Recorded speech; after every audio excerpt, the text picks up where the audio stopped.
మీరు ఈ రాజకీయాలు వచ్చిన తర్వాత 2014 నుంచి ఇప్పటి వరకు అంటే 19 నుంచి ఇంకొంచెం బాగా స్పీడ్ అయ్యారు కదా మాట పరంగా, కానీ ఈ ప్రభావం మీ పిల్లల మీద ఏమైనా పడిందంటారా? నా పిల్లల్ని ఇప్పటి వరకు బయటికి చూయించను ఒకటి. రెండోది అసలు రాజకీయాలు వాళ్ళని ఎట్టి పరిస్థితుల్లో మాట్లాడేవని, ఈవెన్ పవన్ కళ్యాణ్ గారికి కూడా వాళ్ళని జైకొట్టనివ్వండి. కొంతకాలం గత కొద్ది రోజుల క్రితం అంటే మీ మీద కొన్ని సోషల్ మీడియాలో పెట్టిన పోస్టులు కానీ ఏమైనా బాధపడిన సందర్భాలు కానీ, ఎందుకు ఈ రాజకీయాలు, ఎందుకు అంటే మీరు మీ పరంగా ఎందుకు వచ్చామో ఈ రాజకీయాలకి, ఈ బురద మాకు అవసరం అనే ఎప్పుడు మీకు అనిపించిందా? నంబర్ ఆఫ్ టైమ్స్ అనిపించింది. బట్ పవన్ కళ్యాణ్ గారికి అవసరం లేకపోయినా ఆయన పోరాడుతున్నాడు, నాకన్నా ఎక్కువ ఇబ్బందులు ఆయన ఎదుర్కొంటున్నాడు.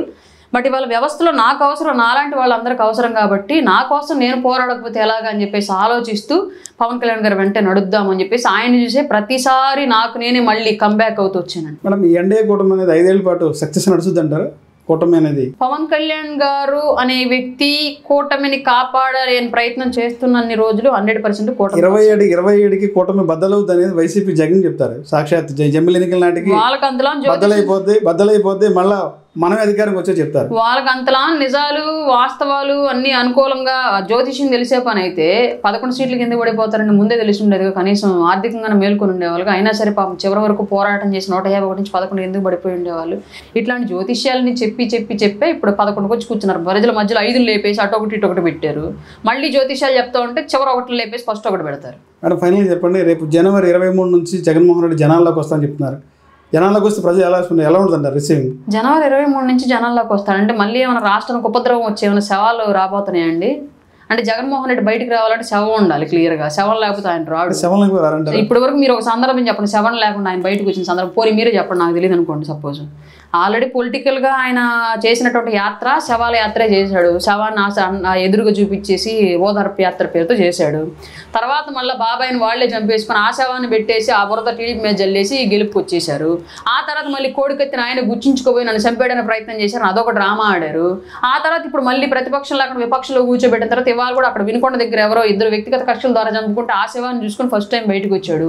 మళ్ళీ బుడమేర వరదలు వస్తే కానీ బయటికి రాలేదు. మళ్ళీ సేమ్ ఇట్లాగే రాష్ట్రంలో ఎక్కడైనా శవం ఉన్న సందర్భంలో ఆయన రావాలి అంటే ఒక సాడ్ మూమెంట్ క్రియేట్ అవ్వాలి. స్టేట్లో ఆనందం మూమెంట్లో కానివ్వండి, లేదంటే ఏదైనా ఉద్యమాల గురించి కానివ్వండి, సామాన్యుల గురించి ప్రశ్నించడానికి కానివ్వండి, ప్రభుత్వం ఏదైనా తప్పిదం చేస్తుంటే ఈ తప్పిదం మీరు చేస్తున్నారని చెప్పి చెప్పడానికి కానివ్వండి, ఆయన రావట్ల బయటికి. ఆయన బయటికి రావాలంటే శవం ఉండాలి.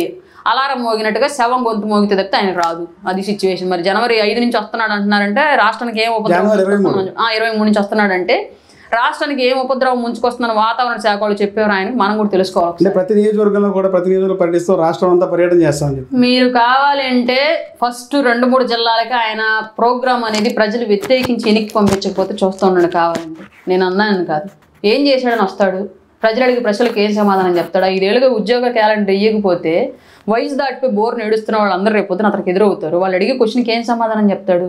ఫీజు రీఎంబర్స్మెంట్ అనే పేరు పెట్టి కాలేజీ యాజమాన్యాలకు కాకుండా తల్లిదండ్రుల అకౌంట్లో డబ్బులు వేస్తానని చెప్పేసి ఇప్పటివరకు డబ్బులు వేయకపోతే కాలేజీ యాజమాన్యాలకి టీసీలు ఇచ్చి పంపించేసే, ఎగ్జామ్స్ కూడా రాయనీయకుండా బొచ్చడు మంది డ్రాప్ అవుట్స్ అయ్యి వాళ్ళు బయట తిరుగుతున్నారు. రేపొద్దున వాళ్ళందరూ ఎదురెడితే ఏం సమాధానం చెప్తాడు? ఇలా చాలా సమస్యలు ఉన్నాయి. మద్యం నిషేధిస్తా అన్నావు, నీ టైంలో నువ్వు మద్యం నిషేధిస్తా అన్నావు అని మేము ఓట్లు వేసామని చెప్పేసి రేపొద్దున మహిళలు బోర్నెళ్ళు అడుగుతారు. ఏం సమాధానం చెప్తాడు వీటన్నింటికి? ఇట్లా ఎన్నో సమస్యలు జగన్మోహన్ రెడ్డి టైంలోనే క్రియేట్ చేయబడి పెద్ద స్థాయికి ఎదగబడిన సమస్యలు బోలెడు ఉన్నాయి. ఆ బాధితులంతా రేపు ఎదురవుతారు. వాళ్ళని ఫేస్ చేయగలిగితే ప్రజల్లో ఉంటాడు. ఫేస్ చేయలేకపోతే 1 నెల 2 నెలలకే తోక ముడిచి మళ్ళీ తాడేపల్లికో బెంగళూరుకి వెళ్ళిపోతాడు. మనం ఫైనల్గా చెప్పండి, లాస్ట్ ఇప్పుడు వరకు ముఖ్యమంత్రులు మీకు బెస్ట్ సీఎం అంటే ఎవరు చెప్తారు? బెస్ట్ సీఎం అంటూ నాకు తెలిసినంత వరకు ఇప్పటి వరకు ఎస్పెషల్లీ మేము కూటమిలో ఉన్నాం కాబట్టి మాట్లాడట్లేదు. ఆంధ్రప్రదేశ్ విడిపడిన తర్వాత ఏర్పాటైనటువంటి 4 ముఖ్యమంత్రులు బెటర్ వన్గా నేను సిబిఎన్ గారిని ఇప్పటివరకు చూశాను. ఇక మీదట వచ్చే వాళ్ళలో ఎవరుంటారు ఏంటనేది తెలియదు. అంటే ఈయన మార్క్ని బీట్ చేసి ఇంకా అభివృద్ధి చేయగలిగే స్థాయిలో ఎవరైనా ఉంటారా లేదన్నది మనం భవిష్యత్తు చెప్పాలి. ఇప్పటివరకు నాకు ఊహ తెలిసిన తర్వాత నేను చూసినటువంటి ముఖ్యమంత్రులు అయితే సిబిఎన్ గారు బెటర్ సీఎంగా ఉన్నారు. ఇప్పటివరకు జనసేన పార్టీ పవన్ కళ్యాణ్ సీఎం చేయాలనేదే మెయిన్ ఎజెండా. భవిష్యత్తులో పవన్ కళ్యాణ్ సీఎం అవుతారంటారు? పవన్ కళ్యాణ్ గారు సీఎం అవ్వాలి అన్నటువంటి ఎజెండాతో మేము పనిచేసాము. రానున్న రోజుల్లో కూడా మాలో ఆ ఆశలు ఆశయాలు అలాగే ఉన్నాయి. దాని గురించి పనిచేస్తాము. ఆయన అంతకన్నా బెటర్ పొజిషన్కి వెళ్తే ఇంకా సంతోషమే.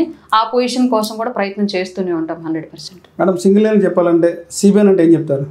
ఒక టెక్నికల్ ఇన్స్టిట్యూట్. పవన్ కళ్యాణ్ గారు సామాన్యుడి వాయిస్. జగన్మోహన్ రెడ్డి మనీ జలగనే లిచ్. డబ్బు అధికారమే కావాలి, వేరే ఇంకేం అవసరం లేదు. దీనికోసం తల్లిని వదిలేస్తాడు, చెల్లిని వదిలేస్తాడు, బాబాయిని చంపేస్తాడు, ఇలా ఏమేం చేసేస్తాడు. డబ్బు, పవర్, ఈ రెండే ముఖ్యం. నారా లోకేష్ గారు తండ్రికి తగ్గ తనయుడు. మేడం, ఫైనల్గా ఒక్క మాట చెప్పండి. జనసేన పార్టీ త్వరలో బీజేపీలో విలీనం అవుతుందని ప్రచారం జరుగుతుంది. నిజంగా జనసేన పార్టీ బీజేపీలో కలుస్తుందా? నాకు పవన్ కళ్యాణ్ గారు మాలాంటి వాళ్ళందరికీ మొదట్లో ఇచ్చినటువంటి హామీ, నా దేహాన్ని నలుగురు మోసేంత వరకు నేను జనసేన పార్టీని నిలబెడతాను, నన్ను నమ్మి నాతో నడవండి అన్నారు. ఆయన నమ్మే ఇప్పటి వరకు నడిచాం. ఆయన ఏ నిర్ణయం తీసుకున్నా ఆ అడుగుజాడల్లోనే ముందుకెళ్తాం. కలుపుతారా లేదా అన్నది నాకు తెలిసినంత వరకు ఎట్టి పరిస్థితుల్లో ఆయన అట్లా విలీనం చేయరు. ఒకవేళ అట్లాంటి పరిస్థితులు ఏమైనా క్రియేట్ అయితే దానికి కూడా ప్రజలకు సంబంధించినటువంటి కారణాలు ఏవో ఉంటాయి తప్ప వ్యక్తిగత కారణాలు అయితే ఎట్టి పరిస్థితుల్లోనూ ఉండవు. గత 5 ఏళ్ల పాటు మీరు చాలా ఇబ్బందులు పడ్డారు, అంటే రాజకీయంగా. కూటమి అధికారంకి వచ్చింది. ఈ 6 నెలల్లో ప్రశాంతంగా ఉందా మీకు అప్పటికప్పుడు పోల్చుకుంటే?